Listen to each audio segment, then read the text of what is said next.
Magandang umaga sa inyo mga bata.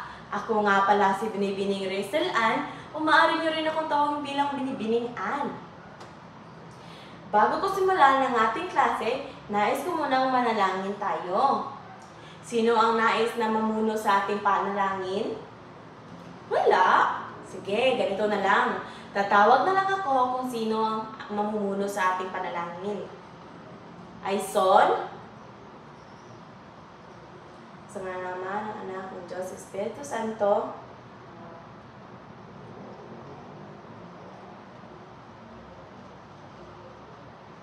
Amen. Sa ngalan naman ng Anak ng Diyos, Espiritu Santo. Amen.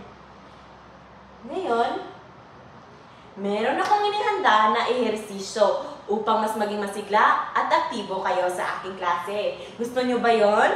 Kapag gusto nyo, gagawin nyo lang to. Gusto, gusto, gusto. Ano ang gagawin? Ganito. Gusto, gusto, gusto. Magaling. Mukhang gusto nyo nga mag-ehersisyo. Sundan nyo lang ang nasa TV.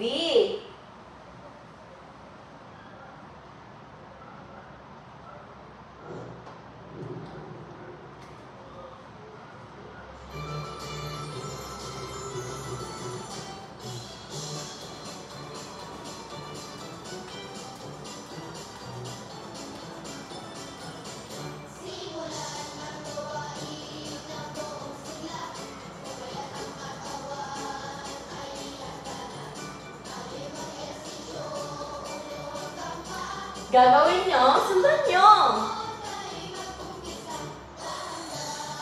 Iiyot-cute ang inyong mga ulo.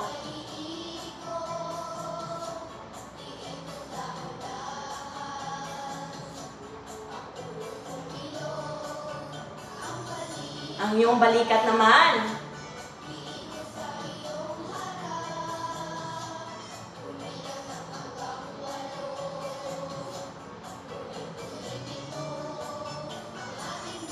Ang bewang naman.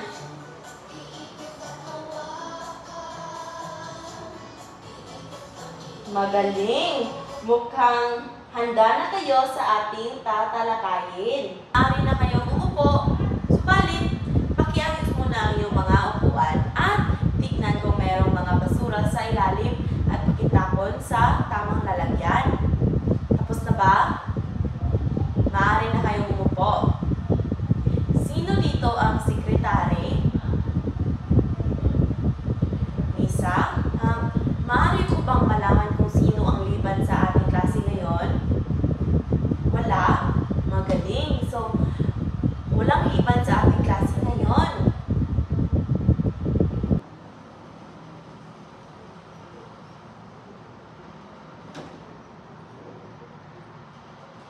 Bago tayo magsimula sa ating klase, nais ko munang ipaalam sa inyo ang mga aking alintuntunin. Meron akong 5 alintuntunin sa klase na nais kong sundin ninyo. Una, pumasok sa takdang oras. Napakahalaga na pumasok kayo sa tamang oras upang hindi kayo mahuli sa klase. Pangalawa, makinig sa guro habang nagsasalita ito. Makikinig kayo sa guro habang ito ay nagsasalita upang mas maintindihan ninyo ang kanyang sinasabi. Pangatlo, sumunod sa guro. Kung merong ipapapagawa ang guro, dapat niyong gawin ito. Pang-apat, iwasan ang anumang ingay o kilo sa loob ng klase. Mahalaga ito upang hindi kayo makaistorbo sa inyong mga kaklase o sa inyong katabi. Panghuli, itaas lang ang kanang kamay kung nais magtanong o sumagot. Pakitaas nga ng kanang kamay. Magaling! Ngayon, meron akong mga inihanda na talasalitaan. Meron akong mga talasalitaan na nais kong tandaan ninyo dahil magagamit ito mamaya sa ating diskusyon.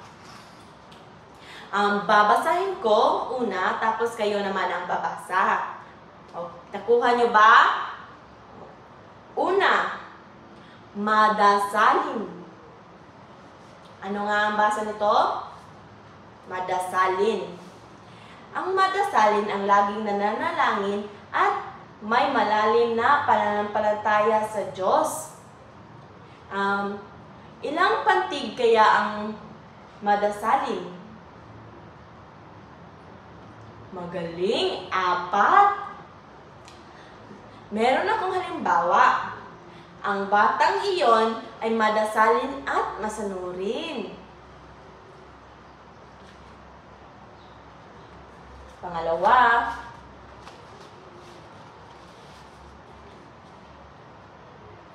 tinukso. Tinukso. Ang tinukso o inaasar o pinagtatawanan. Ilang pantig ang tinukso? 3. Magaling. Meron akong halimbawa. Tinukso siya ng kanyang mga kaklase. Susunod naman ay kapansanan. Kapansanan. Ang kapansanan ito ay kalagayan o saan may kakulangan o diferensya sa bahagi ng katawan o kakayahan. Ilang pantig ang kapansanan?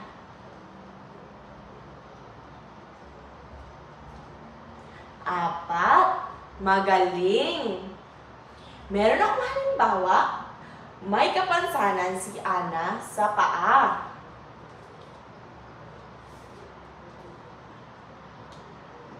Remedyo. Remedyo. Ang remedyo ito ay paraan o lunas upang mapabuti o gumaling. Ilang pantig ang remedyo?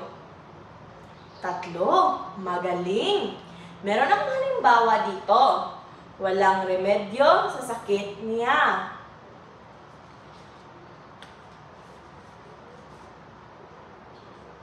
Naanyayahan. Naanyayahan. Tinawag o inimbitahan na dumalo o makilahok sa isang okasyon. Halimbawa, naanyayahan si Ana na pumunta sa handaan. Ngayon, nais kong basahin ninyo ulit ito. Naanyayahan.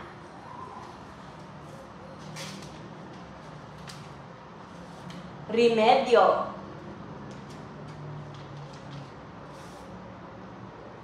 Kapansanan. Tinukso.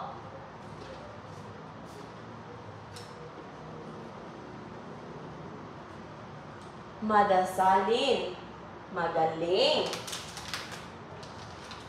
Nais kong tatandaan ninyo ito dahil magagamit iyan sa ating diskusyon mamaya. Naintindihan ba? Ngayon, sino ang makapagsasabi sa akin kung ano ang tinalakay natin kahapon? Marian? Magaling. Pabula. Ang pabula ay isang uri ng panitikan na gumagamit ng mga hayop bilang karakter. Ngayon, meron tayong, bago akong pumunta sa aking diskusyon, nais ko muna basahin ang ating layunin ngayon. Sa tulong ng Canva at Visual Aid hinggil sa maikling kwento na ang batang maikli ang isang paa sa loob ng 60 minuto, ang mga mag-aaral sa ika-4 na baitang ay inaasahang makuha ng 75 bahagdang katumpakan. Una, natutukoy ang mga elemento ng maikling kwento. Pangalawa, napapahalagahan ang pagtanggap sa sarili sa pamamagitan ng papanunood ng maikling video na sa pamagatang ang batang maikli ang isang paa at nakakaguhit ng larawan na nagpapakita ng aral sa kwento at ipapakita ito sa klase. Ngayon,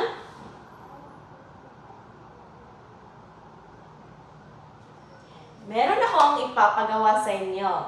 Handa na ba kayo? Ano nga ang gagawin kapag handa? Handa, handa, handa. Ano? Handa, handa, handa. Magaling. Babasahin ko muna ang panuto ng ating gagawin. Hahatiin ko kayo sa 2 pangkat. Bawat pangkat ay bibigyan ko ng mga larawan at Manila paper. Ang gagawin ninyo ay aayusin ninyo ito sa ayon sa tamang pagkakasunod-sunod ng mga pangyayari at ipaliwanag sa klase. Naintindihan ba? Ito ang mga larawan na aking ibibigay sa bawat pangkat. Tapos nga ba? Magaling! Mukhang napaliwanag nyo naman sa inyong mga klase kung ano ang iyong ginawa. Meron akong mga tanong na nais kong sagutan ninyo.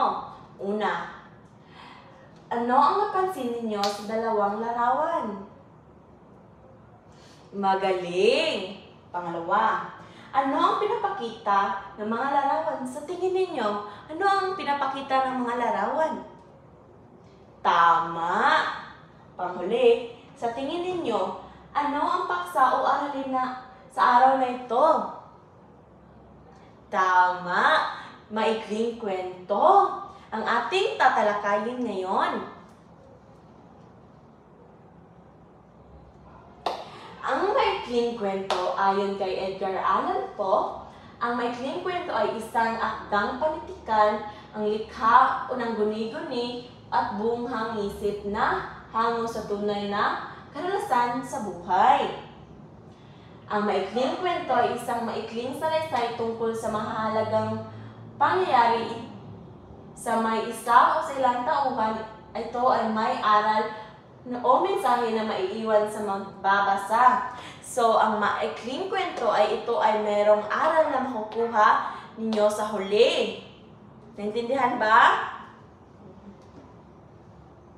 Ngayon, merong mga elemento ang maikling kwento. Gusto nyo bang nalaman? Ano nga kapag gusto? Gusto, gusto, gusto! Magaling! Una is tauhan. Sila ang mga tao o hayop sa kwento. Sila ang gumaganap na tauhan sa kwento. Pangalawa, tagpuan. Saan na nangyari ang kwento? Ang tagpuan ito ang kung saan nangyari ang kwento. Banghay. Ang banghay ay magkasunod-sunod na pangyayari. Ang banghay ay may 3 bahagi. Ito ang simula, gitna, at wakas. Una, magsisimula tayo sa simula. Dito ay pinapakita ang mga tauhan at tagpuan na iikutang sa kwento. Dito ipapakita ang mga tauhan at mga tagpuan sa kwento. Sa gitna, dito makita natin ang tanggulian o problema at kasukdulan. Wakas, ang hinihinatlan o resolusyon sa kwento maaring masaya o malungkot. Meron din itong suliranin. Ito ang mga problema na hinaharap ng tauhan. Ito ang problema na kinakarap ng bida sa kwento. Panghuli ay aral. Ito ang mabuting mensahe na makukuha sa kwento. Dito meron kang makukuha na aral kung bakit ito mahalaga at bakit ito nangyari. Ngayon, meron akong ipapakita sa inyo ng isang maikling kwento at nais kong makinig at subaybayan ninyo ang kwento. Dahil meron akong mga tanong pagkatapos.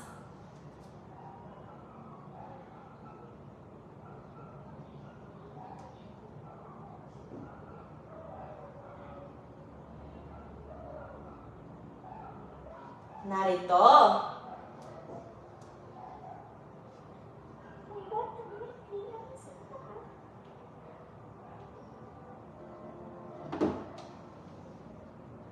Mula sa kanyang pagsilang ay maliit na isang paanudya, malambot iyon at nakabaluktot.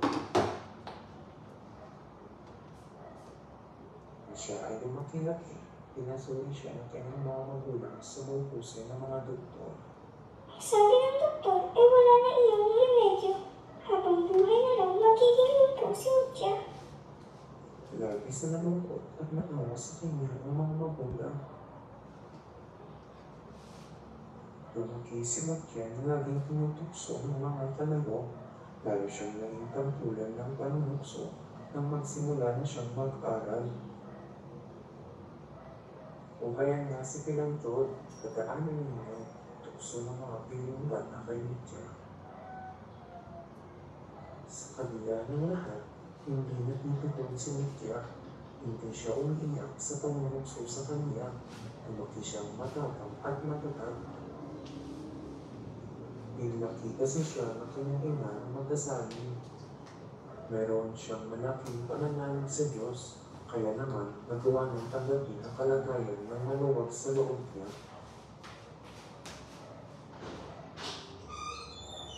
Habang nagdadalaga ay nahihilig si Matya sa musika.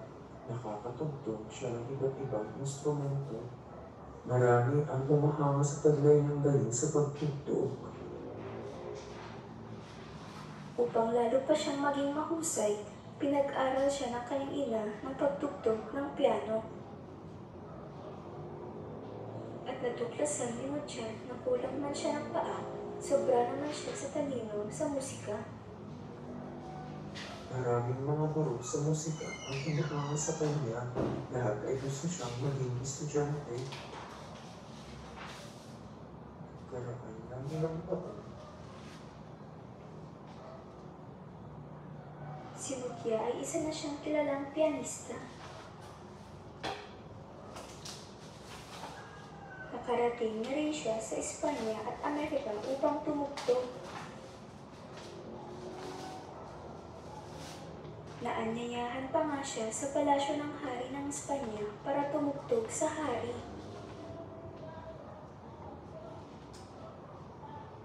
Hindi na siya tinutukso ngayon. Hindi na pinagtatawanan. Sa halip, siya ay hinahangaan na dahil lahat ay nagkakagusto sa kanyang pambihirang kakayahan sa pagtugtog. At dito na nagtatapos. Nagustuhan niyo ba ang aking kwentong pinakita sa inyo? Magaling! Ngayon, meron akong mga tanong na nais kong sagutan ninyo.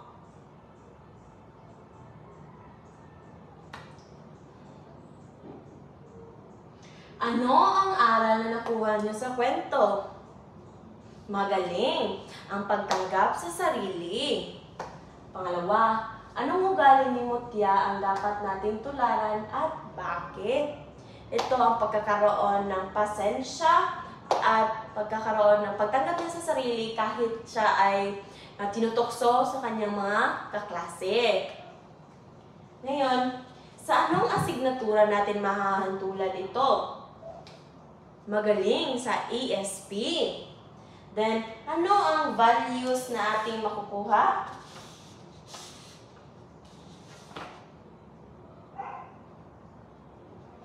Magaling! Christ-centeredness. Sa tingin ninyo, bakit? Base sa kwento, si Mutya ay madasalin at hindi nawawala ng pag-asa. Ngayon, pupunta na tayo sa application. Babasahin ko muna ang panuto sa aking papagawa. Iguhit sa papel ang natutunan mo mula sa kwento at ipakita sa klase. Naintindihan nyo ba? Magaling! Bibigyan ko kayo ng 10 minuto.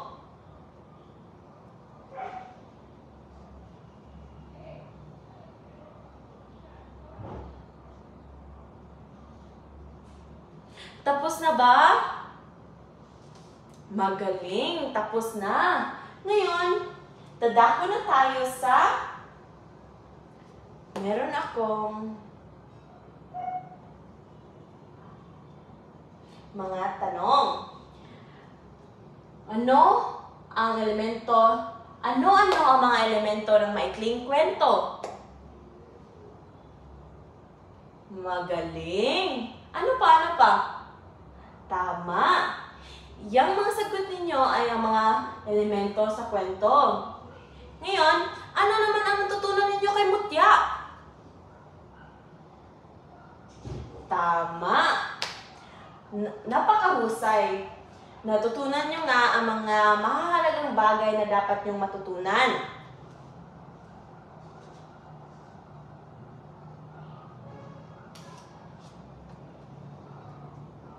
Ngayon, meron akong ipapasagot sa inyo. Ito. Babasahin ko. Babasahin ko muna ang panuto. Piliin at biliugan ang tamang sagot. Naintindihan ba? Bibigyan ko kayo ng tag-iisa at ipasa niyo sa likod ninyo. Naintindihan ba? Okay.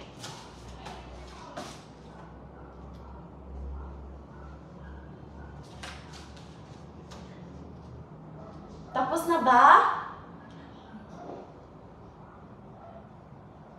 Ngayon, titignan natin kung tama ang yung mga sagot. Pakipalit sa inyong mga katabi at wawastuhan natin.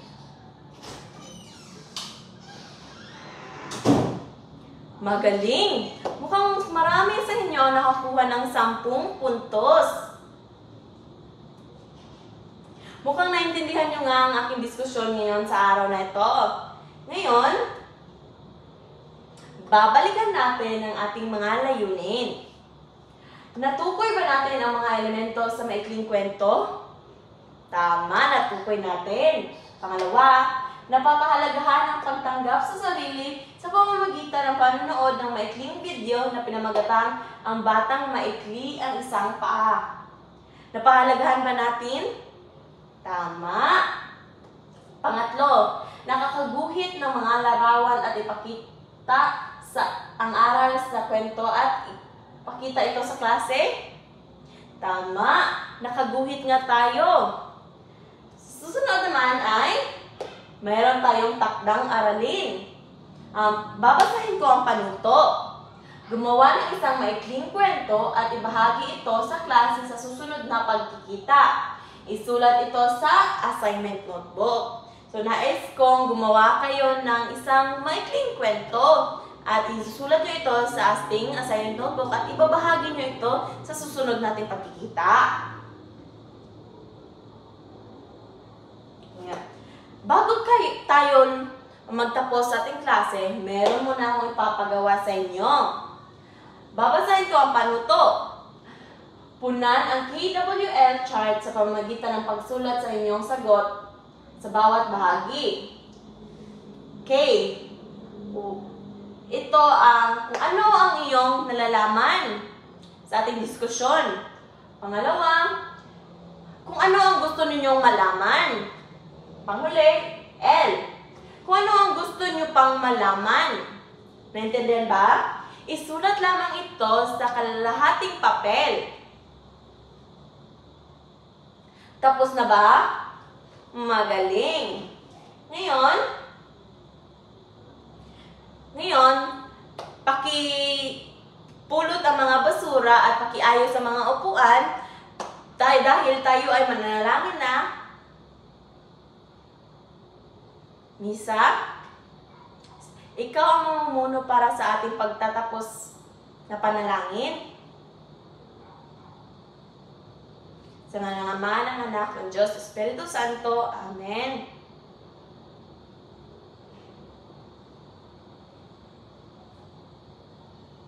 Amen. Sa ngalan ng Ama, ng Anak, Espiritu Santo. Amen. Paalam at salamat mga bata!